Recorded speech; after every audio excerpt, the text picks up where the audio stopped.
सभी साथियों को एक बार फिर से जोहार।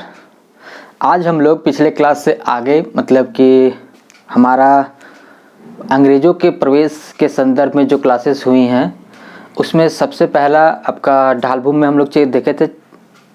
सिंहभूम वाले क्षेत्र में ढालभूम, पोरहाट और कोल्हान। दूसरे क्लास में हम लोगों ने पलामू और नागवंश पे देख लिया कि किस प्रकार अंग्रेज़ों ने इन क्षेत्रों पे अपना कब्जा स्थापित किया। आज हम लोग रामगढ़ की चर्चा करेंगे कि रामगढ़ में, मानभूम में और संथाल परगना इन क्षेत्रों पे कैसे अंग्रेज़ों ने अपना आधिपत्य स्थापित किया। तो इस चर्चा को शुरू करने से पहले आप लोगों से दो बातें करनी हैं कि जो आप लोग ये वीडियो देख रहे हैं वो स्पष्ट है कि वो पढ़ने वाले ही हैं, क्योंकि जो नहीं पढ़ने वाले हैं या फिर बोल सकते हैं कि बहुत ज़्यादा निराश हो चुके हैं वो तो वीडियो को देखना कम कर दिए हैं, वो लगभग छोड़ ही दिए हैं। तो जो अभी फ़िलहाल जो देख रहे हैं वो 100% पढ़ने वाले लोग ही हैं, मतलब सीरियस तौर पे कि सीरियस पढ़ाई कर रहे हैं। तो आप लोग वीडियो देखते रहिए आराम से। इसका डेली जो आप लोग को MCQ दिया जा रहा है उसे आप लोग बनाइए। आप लोगों के लिए इतना मेहनत किया जा रहा है तो आप लोग उसका भरपूर लाभ उठाइए। बात बाकी जिनको लग रहा है कि वैकेंसी नहीं आना है वो उस ख्वाब में रहें। आपको तो खैर पता ही होगा कि जब इतना चर्चा हो रहा है तो ये तो सामान्य स्पष्ट बात है कि वैकेंसी आना तय है। 2 दिन आगे आए बाद में आए ये बहुत ज़्यादा मैटर नहीं करता है, लेकिन ये तो इतना चर्चा हो रहा तो आप लोग भी समझ गए होंगे कि वैकेंसी आना ही आना है। और हम लोगों ने लगातार ये कहा है कि आने ही वाला है। अब JPSC ऐसा है जिसके बारे में जब मुख्यमंत्री जी को ही नहीं पता रहता है कि कब आना है तो भाई हम लोग तो खैर आम लोग हैं तो हम लोग क्या बता सकते हैं। खैर फिर भी ये है कि वैकेंसी इसी सप्ताह आने की बात है। अब देखिए किस दिन वैकेंसी आ जाता है, किस दिन भगवान की दया दृष्टि झारखंड के छात्रों में बनती है। तो आज हम लोग रामगढ़ की चर्चा करते हैं। तो आप लोग आराम से अपना कंटिन्यू रखिए। बात बाकी जो लोग जिस दुनिया में जिस ख्वाब में जी रहे हैं जीने देते हैं, हम लोग अपना पढ़ाई करते हैं। तो हम लोग आज चर्चा करेंगे रामगढ़ की, क्योंकि झारखंड में जो बड़े बड़े राजवंश थे सभी जगह अभी तक अंग्रेज प्रवेश कर चुके हैं। अब आज रामगढ़ की चर्चा देखेंगे कि रामगढ़ में अंग्रेज कैसे प्रवेश करते हैं। ठीक है, अंग्रेजों का प्रवेश ये देखते हैं हम लोग आज। तो आप लोग देखिएगा कि रामगढ़ लगभग बीच में है। झारखंड जो हमारा जो क्षेत्र था उसके लगभग केंद्र में रामगढ़ है। बात बाकी देखिएगा चारों तरफ, जैसे सिंहभूम, इधर से आप इस साइड से आइए, जैसे इधर से सिंहभूम, इधर आपका नागवंशी, इधर पलामू, इधर सारा पैक हो गया था। तो जो अंग्रेज का इस क्षेत्र में यहाँ जो बीच वाला जो हमारा रामगढ़ क्षेत्र था इसके इधर सिंहभूम वाला, कोल्हान, इधर नागवंश, ठीक है, इधर पलामू, तो ये सब सारा क्षेत्र कब्जा हो चुका था। यहाँ बच गया था रामगढ़। तो इसको हासिल करने के लिए, ये जो रामगढ़ था इसको हासिल करने के लिए जो अंग्रेज की जो बोल सकते हैं मनोदशा या फिर इच्छा थी वो इस कारण से थी कि अगर यहाँ पे इसको कब्जा कर लिया जाए तो सबसे पहला कि उस समय में जब 1765 में अंग्रेज़ों को दीवानी अधिकार भी प्राप्त हो गया मुगलों से, तब उस समय भारत में सिर्फ कह सकते हैं कि 2 केंद्रीय शक्तियां ही बच गई थी मुख्य तौर पर। पहला तो हो गया था आपका अंग्रेज और दूसरा एक मराठा उस समय बचे हुए थे। जब ये चर्चा चल रही है ये 1770 के लगभग में, तो उस समय में मुगल तो खैर सरेंडर कर गए थे। बचे कौन थे? सिर्फ मराठा जो उत्पाद मचा रहे थे और एक ये जो अंग्रेज भाई साहब गुलाम बना रहे थे। तो बस यही 2 केंद्रीय शक्तियां भारत में बच गई थी। बात बाकी जो सारा खत्म, मतलब कि अंग्रेज़ों को जो सबसे ज़्यादा खतरा था वो मराठों से ही था। तो मराठा जो कि दक्षिण से वो लोग प्रवेश करेंगे तो इधर से ही करते, या तो इधर से या तो फिर, और इधर तो बंगाल में पहले से वो लोग कब्जा कर हो चुके थे। तो बच गया था ये वाला, इधर से भी सारा पैक हो गया था। अब बच रहा था ये कि अगर इसको बंद कर दिया जाए तो इधर से उसका पूरा सुरक्षित हो जाएगा। ये जो बंगाल वाला क्षेत्र था पूरा इधर से इधर, बिहार वाला क्षेत्र पूरा सुरक्षित हो जाएगा कि वो लोग एंट्री किधर से करेगा। तो इसलिए भी इस क्षेत्र में इसका मतलब कह सकते हैं कि पाने की लालसा इन लोगों में थी। दूसरी ओर चूँकि इन सब राजाओं के बीच एक ये अकेला राजा रहेगा, तो एक तो ये रहता है हमेशा से ये भारत में है जलनशीलता वाला कि भाई ये है, ये क्यों आज़ाद रहेगा, इसको भी अधीनता स्वीकार कराओ। इधर से नागवंश शासक, नागवंश और इसका बनता नहीं था, ठीक है, इसका और चेरो का, पलामू वाले, उन लोग का भी बहुत ज़्यादा नहीं बनता था। जनरली कोई भी राजा के बीच में बहुत ज़्यादा बनता नहीं था, सब एक दूसरे के क्षेत्र में साम्राज्य विस्तार करने के फिराक में रहते थे कि किस तरह से मौका मिले और हम लोग वहाँ पे जा कर के अपने राज्य का विस्तार करें। तो ये सब तो था ही। अंग्रेज़ों का ये भी था कि भाई इसको भी अंडर कर लेंगे, हम लोग का रेवेन्यू बढ़ जाएगा, दुश्मनों से भी सुरक्षा हो जाएगा। क्योंकि ये जो रामगढ़ राजा था इसके बारे में था, ये बहुत कंप्लेन कर सकते हैं या शिकायत जा रहा था कि जो रामगढ़ राजा है ये अपना क्षेत्र विस्तार कर रहा है, बीच बीच में हम लोग की तरफ घुस भी जा रहा है। जब ये सब कंडीशन हो रहा था, जैसे 1765 में जब दीवानी अधिकार मिला, तो उस समय नरपत समाया एक तो इधर था आपके इसके ऊपर में, तो वहाँ वाला क्षेत्र, वहाँ पे कामगार खां, आप लोग को याद भी होगा, कामगार खां उसकी मृत्यु हो गई। उसके बाद उसका बेटा बना था अकबर अली खान नाम था, तो वो बने भाई साहब, तो वो ज़्यादा मतलब प्रतापी टाइप का हो नहीं पाया। लेकिन वो उसने क्या किया था, खड़गडीहा को हड़प लिया था, जिसको कि फिर 1769 में जीतने में ये मदद किया था। क्या नाम है इसका, खड़गडीहा का जो उत्तराधिकारी हुआ शिवनाथ के पोते भाई साहब, क्या नाम था, गिरवर नारायण देव, तो उसने मदद की थी और खड़गडीहा को भी अंग्रेज़ों के कब्जे में दिलवा दिया था। तो इधर सारा क्षेत्र हो गया था। रामगढ़ था, ये तो 6 राज्य को जीत ही चुका था, 6 को हड़प लिया था। तो यहाँ वाला भी राजा चाह रहा था, 6 वाला जो था पहले राजा, वो भी चाह रहा था कि अंग्रेज़ जो है यहाँ पे इंटरफेयर करे और इसको भी हड़प ले। लेकिन अंग्रेज़ों को उचित अवसर नहीं मिल रहा था कि वो कैसे हड़पा जाए। वो सिर्फ प्लान बना रहा था, इधर उधर से चर्चा चल रहा था। तो चर्चा चलते चलते खबर तो इसके तक भी पहुंच गया था रामगढ़ वाला कि रामगढ़ राजा के पास, सॉरी उस समय रामगढ़ के राजा थे मुकुंद सिंह।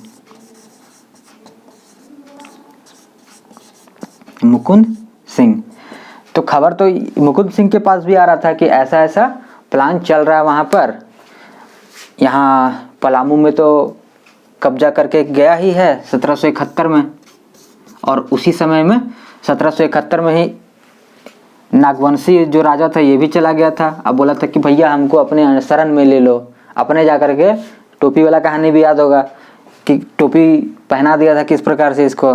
तो उस समय में कैमक जो था यहाँ पे, जो पलामू में जो आया था सैन्य कार्यवाही करने के लिए, तो कैप्टन कैमक के नेतृत्व में आया था। तो कैमक से जाकर के ये नागवंशी शासक दर्पनाथ शाह भाई साहब जाकर के वहाँ मिले। उस समय कैमक थे, इसको भी बोले कि भाई तुम भी आओ, मदद करो पलामू विजित करने में। तो बोलता है कि ये तो गया ही नहीं। उस समय में फिर ये क्या कर रहा था, एक तो गया नहीं, ऊपर से बाद में बोला जाता है कि बाद में गया, एक प्रतिनिधि अपना भेजा, लेकिन वो इसलिए नहीं भेजा कि जाकर के बोले कि हुजूर आप हमें अपने शरण में ले ले, इसलिए नहीं भेजा था। भेजा इसलिए था कि जब चित्रजीत राय को गद्दी से अपदस्थ कर दिया गया पलामू में, और चित्रजीत राय और जयनाथ सिंह,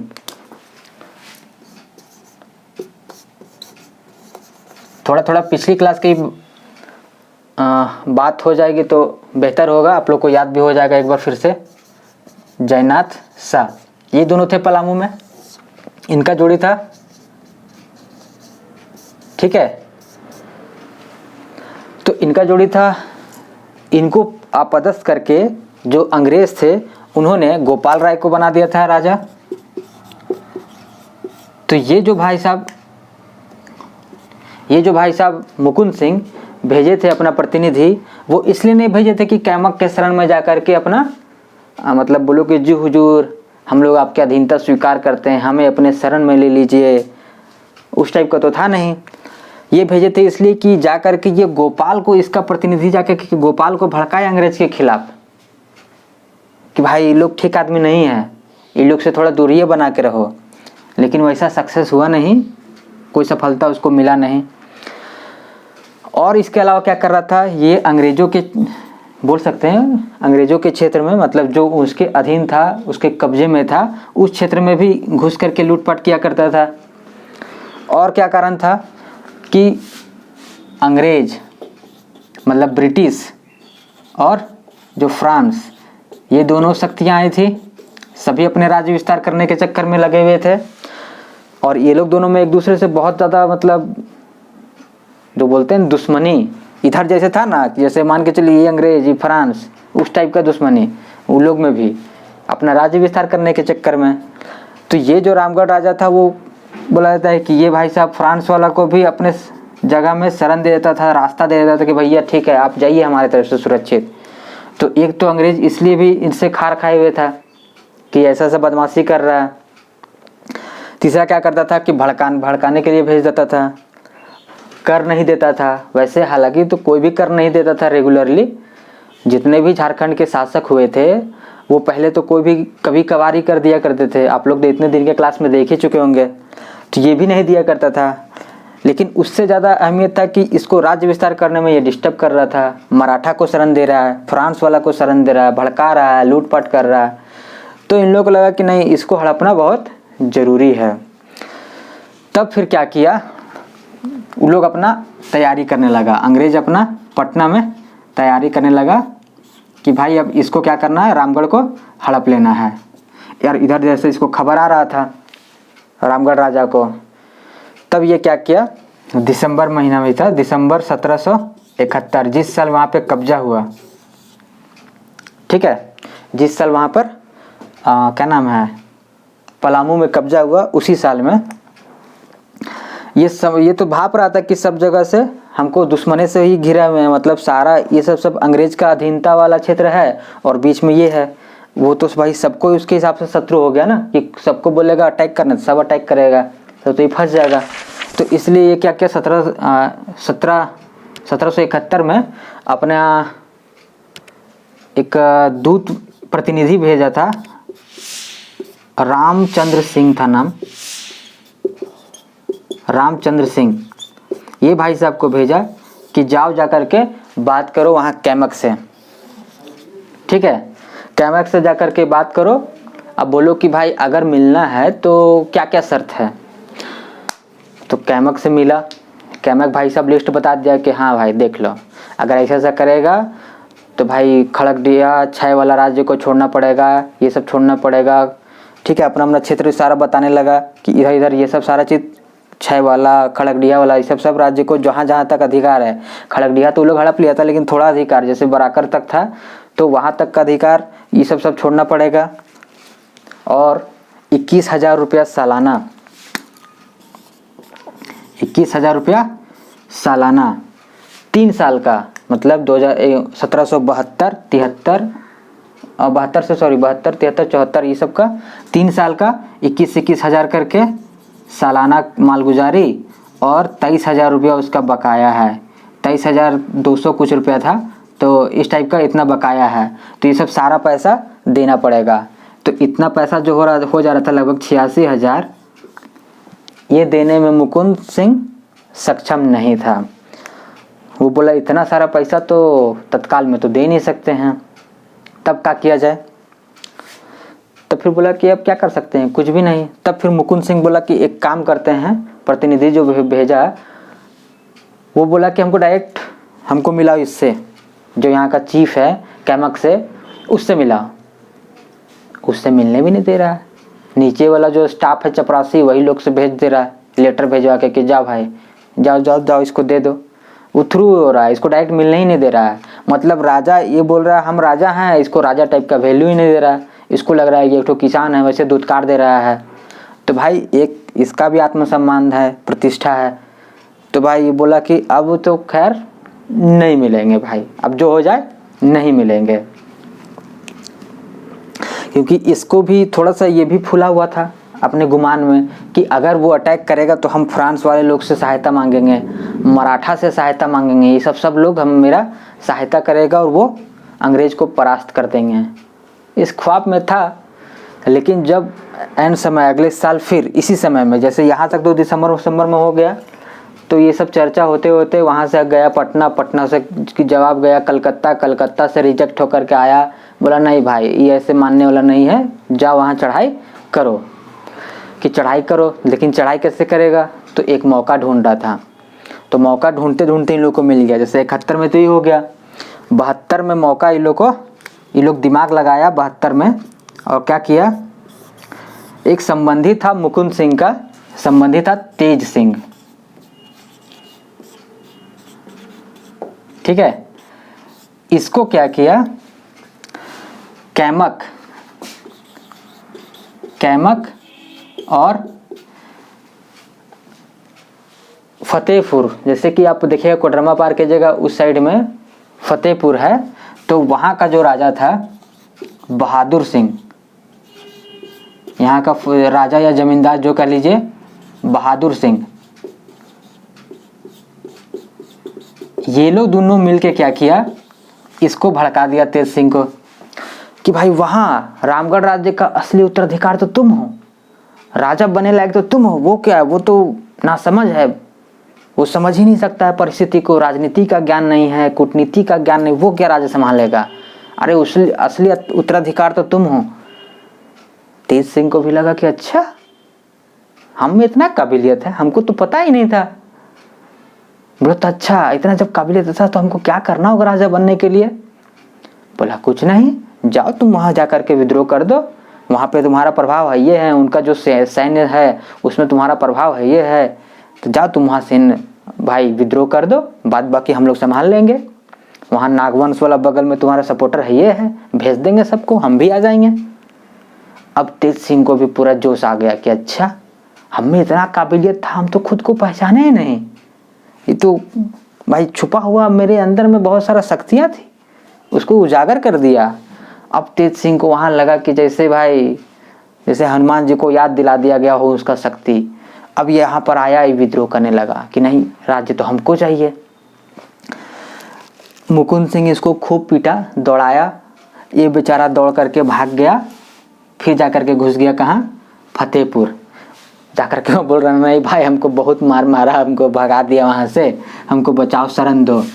तो यहाँ गया बहादुर सिंह, तो इसको भड़का के भेजा था, तो उसको वहाँ पे शरण दिया, बोला कोई बात नहीं तुम यहाँ कुछ दिन ठीक हो लो, उसके बाद चलते हैं। फिर वही 72 में ही 72 में जब आया सितंबर का महीना, बरसात खत्म हुआ, तब वहाँ से कैमक बोला कि अब यहाँ पर अब रामगढ़ की ओर चला जाए, अब समय आ गया है ठीक, बरसात का मौसम खत्म, अब चलते हैं, अब बरसात है दूर, तब तक निपट लेंगे। कैमक सितंबर में वहाँ 1972 को फौज लेकर के वहाँ से निकल गया, सबको फिर ऑर्डर देने लगा कि हाँ भाई यहाँ ये कर दो। तब तक उससे पहले क्या बोला था कि यहीं पर बीघा 6 वाला जो राजधानी था ना बीघा, वहाँ पे क्या किया, बीघा में और चतरा में, यहाँ पे बोला कि पहले पुलिस चौकी का स्थापना करो, वहाँ पे पहले गोला बारूद शिफ्ट करेंगे। अभी तो रखा था वहाँ पलामू वाला किला में, तो चतरा में और 6 वाला राजधानी जो बीघा है, इन दोनों जगह पर पुलिस चौकी बना, वहाँ पे थाना बना, वहाँ पे असला उसला आया। इन लोग क्या किया, रामगढ़ राजा एक केंद्रीय राज्य वाला को अपने सपोर्ट में ले आया और बोला, भड़का दिया कि जाओ भाई उसको पकड़ लो। ये लोग इसको चतरा वाला बीघा पे और चतरा और बीघा दोनों थाना पे कैप्चर कर लिया, सब जो गोला बारूद था सब ये लोग लूट लिया और उन लोग को बंदी बना लिया। तब तक ये लोग आ ही रहा था, सितंबर में वो निकल ही चुका था। उसके बाद भाई साहब यहाँ पहुँचते पहुँचते उसका अक्टूबर हो गया, अक्टूबर में पहुँच गया, अक्टूबर 1772 में कैमक फौज लेकर के पहुँच गया, चतरा बीघा वगैरह पे फिर से अधिकार कर लिया और अपने आ गया कहाँ, यहाँ नागवंशी में, नागवंश वाला क्षेत्र में आ गया, मतलब कोकरा क्षेत्र में आ गया कैमक, यहाँ पे अपने आ गया कैमक। अब बोला पहले से लोग प्लान बनाए कि इसको रामगढ़ को 2 तरफा घेरेंगे, टेंशन नहीं लेना है, भागेगा कहाँ। तो कैमक और नागवंशी राजा बोला कि हम लोग इधर से अटैक करेंगे और इधर से कौन आ, इधर से तुम लोग आ जाओ। तेज सिंह बहादुर सिंह ये लोग दोनों बोला कि तुम लोग इधर से आओ, कुछ सेना को इधर भी भेज दिया। अक्टूबर महीना में दोनों तरफ से अटैक किया। ये बेचारा मुकुंद सिंह क्या करेगा, ये तो भाई मदद किया था पलामू का, जब यहाँ पलामू में अटैक कर रहा था तो ये मदद भी कर रहा था। और बाकी जब वो लोग भाग के आया था चित्रजीत राय और जयनाथ सिंह, तो दोनों को यहाँ पर शरण भी दिया था, लेकिन अभी इसका मदद करने के लिए कोई नहीं आ रहा है। तब ये बेचारा क्या करे, इधर से भी अटैक आ गया, इधर से भी अटैक आ गया, दोनों तरफ से अटैक कर दिया। तब ये बेचारा मदद के लिए भेजा इधर आपका सिल्ली, इधर था आपका सिल्ली अपना, इसका जो दीवान था, इसका दीवान का नाम था शमशेर बेग, शमशेर बेग, उसको भेजा कैमक कि जाओ भाई जा करके जरा ये जो सिल्ली वाला जो राजा है, सिल्ली वाला जो राजा है उससे जा करके मदद मांगो कि भाई आप हमारी मदद करो, वो लोग अंग्रेज लोग आ गया है और ये लोग सब उसका साथ दे रहे हैं, सो आप लोग मेरा साथ दीजिए। तो शमशेर सिंह जैसे ही यहाँ से निकला सिल्ली जाने के लिए, कैमक को पता चल गया कि अच्छा शमशेर सिंह को उधर मदद मांगने के लिए सिल्ली भेज रहा है। ये भी अपना एक कैप्टन इसके पीछे लगा दिया। उस कैप्टन का नाम हुआ कैप्टन इवेंस।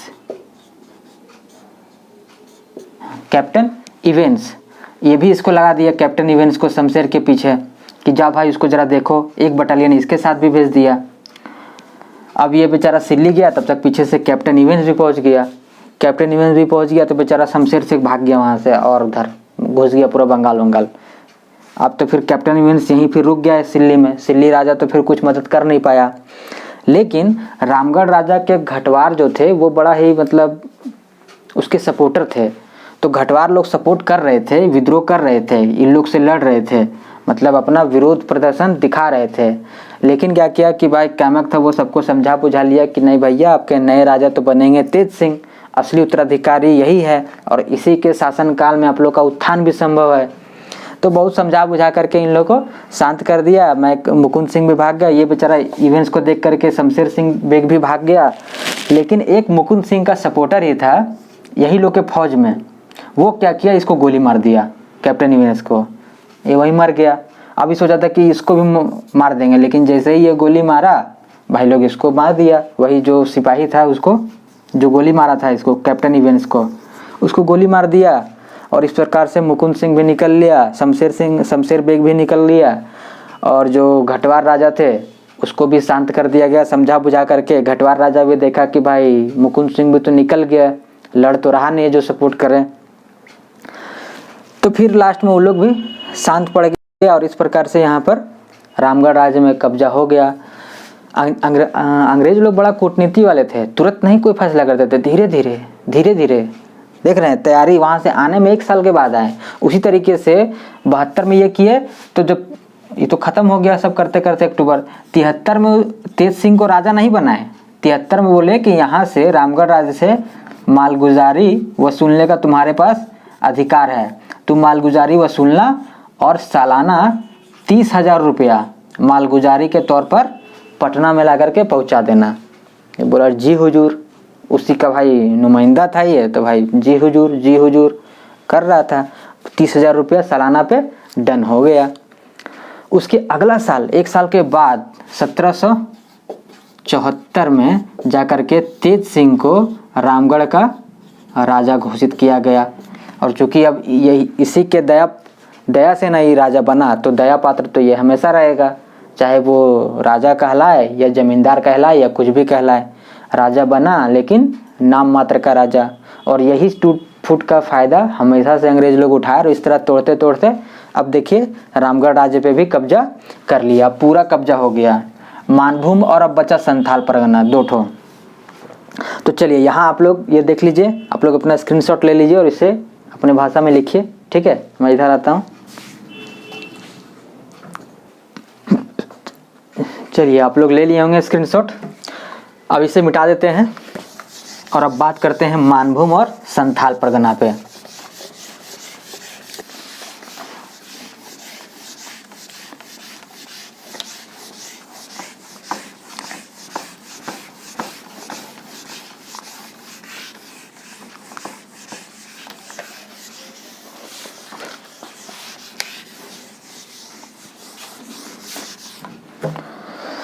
चलिए अब हम लोग अगला पढ़ते हैं। इधर देखिएगा, पलामू, रामगढ़, नागवन, सिंहभूम, कोल्हान, सिंहभूम, पोरहट, मतलब इधर ढालभूम, सारा पे कब्जा हो गया है। अब सिर्फ यहाँ पे बचा मानभूम और इधर संथाल परगना, 2 क्षेत्र इधर इधर। तो मानभूम में देखिएगा, मानभूम में वैसा कोई राजा था नहीं। पहले भी बात हो चुका है कि वहाँ के जो जमींदार थे उनको वहाँ की जो जनता थी वो बहुत ज़्यादा लगान देते नहीं थे और वो लोग अपना खर्चा लूट पाट के से ज़्यादा चलाते थे। कुछ जा रहा लूट लिया, किसी से छीन लिया, कहीं पर जाके डकैती दे दिया, इसी टाइप का ज़्यादा चल रहा था। तो मानभूम वाले क्षेत्र में भी देखिएगा वही सब छोटा छोटा झरिया, कतरासगढ़, टुंडी, इधर पाटकुम, ठीक है, ये सब सारा क्षेत्र था। थोड़ा सा झालदा, इधर देखिए यही सब क्षेत्र था जो पंचायत का बाद में बना था। तो ये सब सारा क्षेत्र था और इधर सब छोटे छोटे जमींदार के तौर पे थे, बहुत बड़ा कोई राजवंश था नहीं।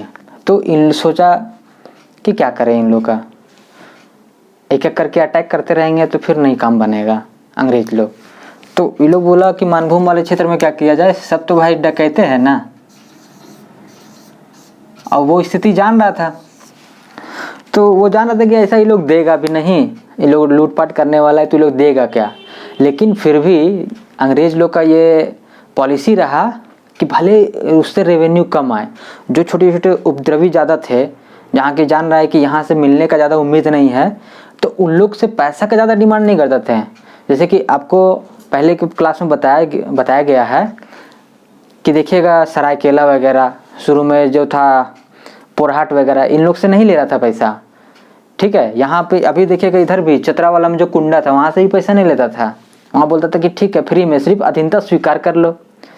मतलब ये हुआ कि मेरे जो शत्रु होंगे उसे शरण नहीं देना है, और जब कभी हम किसी दूसरे राजा पे कार्रवाई करें तो तुम मेरा सपोर्ट करना, इस हिसाब से करता था। तो यहाँ पे भी जमींदार लोग को जानता था कि भाई यहाँ से ज़्यादा कुछ मिलने वाला है नहीं। तो वो क्या कि सभी राजवंश से थोड़ा थोड़ा सबको बुलाया, बोला भाई देखो काहे कि लोग इतना लड़ाई झगड़ा करना है, लड़ाई झगड़ा नहीं करना है, सबको तुम लोग आओ मिल के बात करते हैं। था क्या, यहाँ के लोगों के पास था तलवार, भाला, ये सब था, उन लोगों के पास था बंदूक, तोप, बम। तो बेचारे लोग बोला चलो चलते हैं। जा कर के बात हुआ, बोला कि देखो भाई तुम लोग हमारा अधीनता स्वीकार कर लो और तुम लोग को इतना इतना पैसा देना होगा। उन लोगों को उम्मीद था कि देगा नहीं, लेकिन फिर भी बोला कितना ना देना होगा। पूरा मानभूम वाले क्षेत्र में मिला करके उस समय में था 2000 रुपया। सोच लीजिए, रामगढ़ राज्य का 30,000 मालगुजारी और उन लोग का सब मिला करके 2000, जितना कतरास टुंडी फुंडी जितना था ना सबको मिला करके, झालदा सब मिला करके 2000 रुपया। ये नाम मात्र का ही था। जैसे कि आप लोग को याद होगा उधर भी जब पोरहट वाला में भी 101 रुपया में उन लोग को रखा था कि भाई 101 रुपया देना मालगुजारी, हम लोग तुम्हारा संरक्षण देंगे। तो उसी तरीके से था, सिर्फ ये दिखाना था सांकेतिक तौर पे कि तुम हमारे अधीन हो, बस वही था, और दुश्मन को शरण नहीं देगा। तो मानभूम में भी उसी टाइप का हुआ, सबसे मिला करके बस चुपचाप शांति से 2000 रुपया में डन हो गया। कुछ लोग बदमाशी किया, जैसे कि मंगल सिंह एक बदमाशी किया। इस सब में मानभूम क्षेत्र में इसी का एक नाम आता है, मंगल सिंह। ये मंगल सिंह याद रखिएगा, आगे हम लोग पढ़ेंगे ना भूमिज विद्रोह तो भी इसका नाम आएगा वहाँ पर, यही वाला। तो मंगल सिंह ने बदमाशी किया, तो 1783-84 में अंग्रेज अधिकारी कैमक भेज दिया मेजर क्रॉफोर्ड, नाम था क्रॉफोर्ड, ये मेजर है, मेजर, ठीक है, ये पूरा लिख देते हैं, मेजर क्रॉफोर्ड को भेज दिया। वो जाकर के मंगल सिंह को पकड़ लिया, कैदी बना लिया। बस जाकर के ये सब और सब राजा था वो सब भी सब शांत हो गया, और जहाँ तक जिसका था वो क्षमता वो देने लगा। राजा लोग इसके लिए, अंग्रेज लोग इसके लिए बहुत ज़्यादा रिजिड हुआ नहीं पैसा के लिए, वो सिर्फ अधीनता स्वीकार कराना चाह रहा था। वो चीज़ हो गया। एक बदमाशी किया मंगल सिंह, तो मेजर क्रॉफोर्ड को देकर भेज करके उसको शांत किया, उसको पकड़ के लाया, कैद में रख दिया, कहानी उसका हो गया समाप्त। बस इस तरीके से मानभूम वाला क्षेत्र आ गया अंडर में, ठीक है। यहाँ जो था अब आपका देखिए संथाल परगना बसता है। संथाल परगना जो था वहाँ पे वैसे भी कोई बहुत राजा था नहीं। संथाल परगना यहाँ पे राजा था नहीं, पहले भी क्या था, मुगल के अधीन था। मुगल के बाद फिर बंगाल वाला के पास चला गया। और जब 1763 में, हाँ 63 में ही क्या था, मीर कासिम वो जब पराजित हो गया एडम्स से, कैप्टन एडम्स था ये, कैप्टन एडम्स से जब ये पराजित हो गया तो उसके बाद संथाल परगना में वैसे भी फिर इसका अधिकार हो गया अंग्रेज़ों का। वहाँ पे तो कुछ भी वैसा था नहीं, क्योंकि बंगाल के नवाब का यहाँ पे अधिकार था। अब चूँकि बंगाल का नवाब जब हार गया तो फिर बचा कौन, एडम्स जीत गया था, अंग्रेज़ अधिकारी, अंग्रेज़ों का कब्जा हो गया। और इस प्रकार से हम लोग देख रहे हैं कि पूरे झारखंड में अंग्रेज़ों ने सभी जगह में अपना प्रवेश पा लिया। अब जब अंग्रेज़ प्रवेश पा लिए तो अंग्रेज़ क्या था, जो इतने सालों से स्वतंत्रता पूर्वक शासन चला रहे थे, बहुत ज़्यादा किसी का कोई दबाव नहीं था, कोई भी बाहरी राजा का, तो ये लोग बहुत ज़्यादा झेल पाएंगे? स्वाभाविक तौर पे इसका जवाब है कि बहुत ज़्यादा तो झेलेंगे नहीं। तो अब विद्रोह का काल स्टार्ट होगा। कल से हम लोग विद्रोह पढ़ेंगे कि कहाँ कहाँ अब विद्रोह स्टार्ट होना हो गया है। विद्रोह का कारण स्वाभाविक तौर पे वही होगा, आर्थिक शोषण, गुलामी, अधीनता, ठीक है, और बहुत सारा और भी छोटे छोटा आएगा कारण कि बाहरी लोगों का ये, तो फिर यहाँ का जो लोग थे आदिवासी वो लोग विद्रोह कर दे रहे थे। कभी हम लोग देखेंगे कि नहीं, इन लोग को हटा दे रहा था सैनिक से, अंग्रेज सैनिक ला रहा था। तो जो पहले से परंपरागत थे, जैसे चुवाड़ विद्रोह में हम लोग देखेंगे, उन लोग को फिर वो लोग विद्रोह कर देगा। तो इस तरीके से हम लोग विद्रोह यहाँ पे अब देखते चलेंगे, और अब विद्रोह स्टार्ट होगा और पूरा चलेगा विद्रोह। तो कल से हम लोग विद्रोह देखते हैं। आज के लिए इतना ही, फिर मिलते हैं अगले क्लास में। Thank you.